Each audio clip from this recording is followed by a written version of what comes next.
Well, it's one of the biggest events that had happened in Salisbury. News of the fire went everywhere. I mean, the fire destroyed our newspaper. There was no newspapers to report on its own fire, but it was reported by Baltimore Sun and other newspapers. On Sunday, October 17th, 1886, the city of Salisbury burned to the ground, leaving scenery like this as far as the eye could see.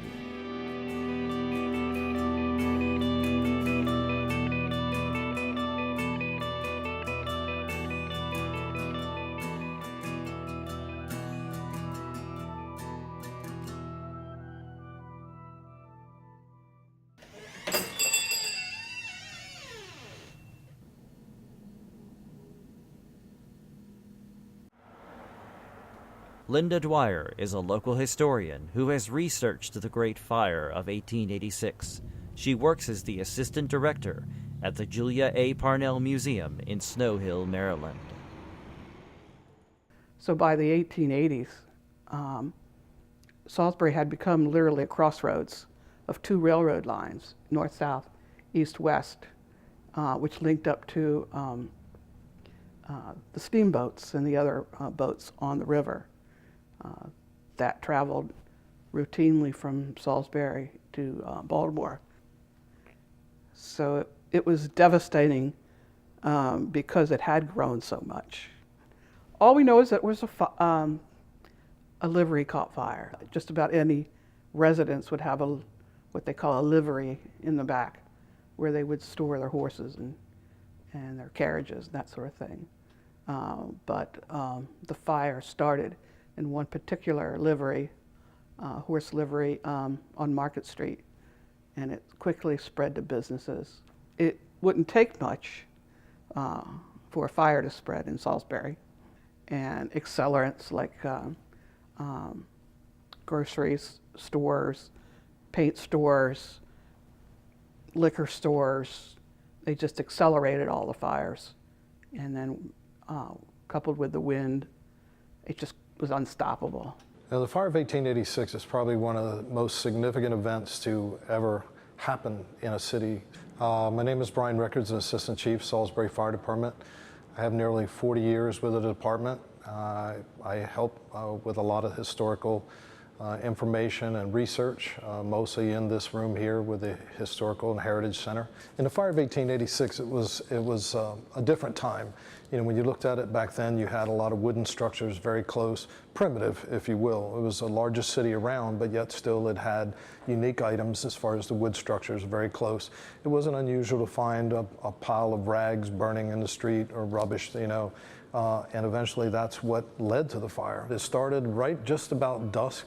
On a Sunday evening, a lot of people were going to church, and when the bell was ringing, they thought that it was calling for the people to go to church in the evening. It was a ritual, and when it went off, they quickly determined that it was the ringing of the bell for the fire. They could quickly tell with the smoke, and a lot of people frantically running, you know, to go into action. You know, the engine that you see behind me, it's an 1879 Salisbury steam engine. At the time, it was a marvel, modern engineering. It had the capability of throwing hundreds of gallons of water. It was just perfect for what they needed. The problem with it was, when it came time, the fire in 1886, on October 17th, it had not been maintained. And when they arrived at the fire, it didn't work, and they never got it working until the next day. Having been to some pretty big fires myself, I can just imagine. And I would call it more of helplessness. You know, you have a piece of apparatus that in your mind you believe we're ready to go, we've spent this money, and we get there and it fails to work.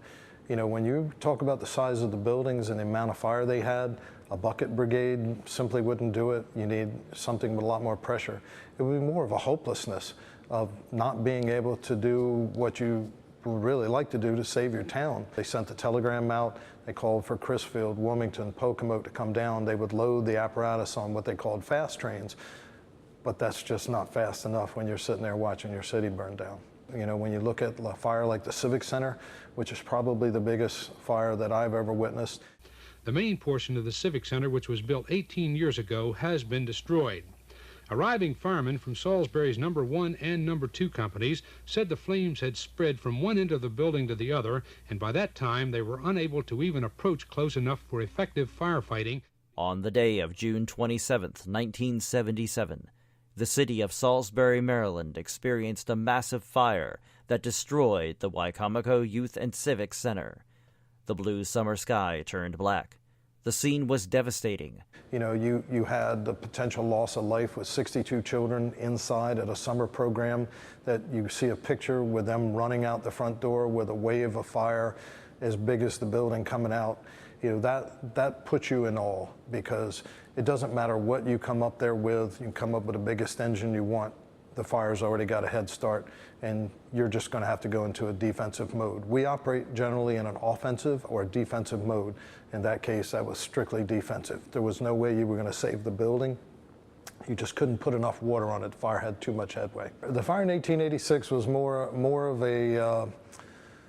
a defensive effort and setting up perimeters. They established that their priority was going to be the courthouse, which was not very old at the time. That was considered their gold nugget in the city. That was their pride and joy, and they elected that, okay, we're going to be defensive, but the courthouse, we're going to save that. We're going to put all our resources and we're going to save it. Bucket brigade, whatever it takes. You know, that was kind of the mindset back then. And the only thing that really burned on that, a small scorch mark at the base of the tower near the clock, and that was it. They saved that building. The building's obviously still around today.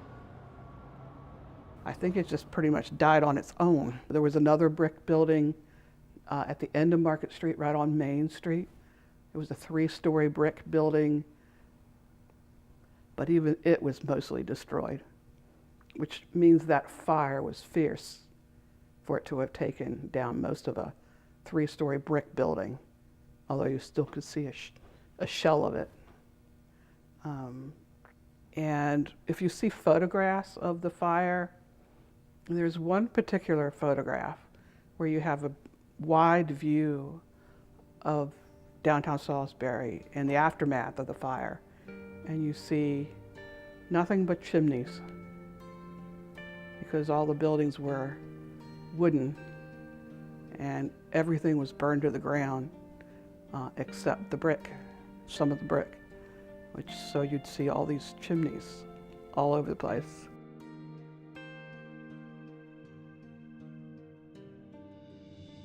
These chimneys serve as tombstones for a graveyard where a city once stood. Over 17 hours, the fire devoured 22 acres and over 200 buildings. Homes, businesses, churches, and schools were reduced to rubble and ash. Amazingly, no Salisbury citizen was killed in the inferno. When it was all over, the total cost was around $21 million in today's money. Only half was covered by insurance. The city was never the same. They actually widened the streets. Initially, they wanted to go 5 feet wider on either side, and they got into a little bit of a discussion due to some of the existing buildings. It ended up being about 2.5 feet, but 2.5 feet over no feet was, good progress. But it changed the layout of the city, changed the mindset. I think it, basically let people know that, hey, at any time, what you have could be taken away from you. You can't take life for granted. But the fire changed the city for the better. After it was over, the city fathers and the citizens realized their mistakes. They made essential changes, moving away from wood buildings and going to brick and mortar. And within a month, they were already rebuilding back. And within a very short time, within a year, a lot of the city had been rebuilt. When you look at it from a historical standpoint, it was a real turning point. You can't often say that, your city burnt down. You wouldn't see that in today's time, not with the modern firefighting equipment and technologies, but it changed it forever. Well, the fire is what you see today. All the buildings you see downtown on Main Street are what you see from after the rebuilding, after the fire.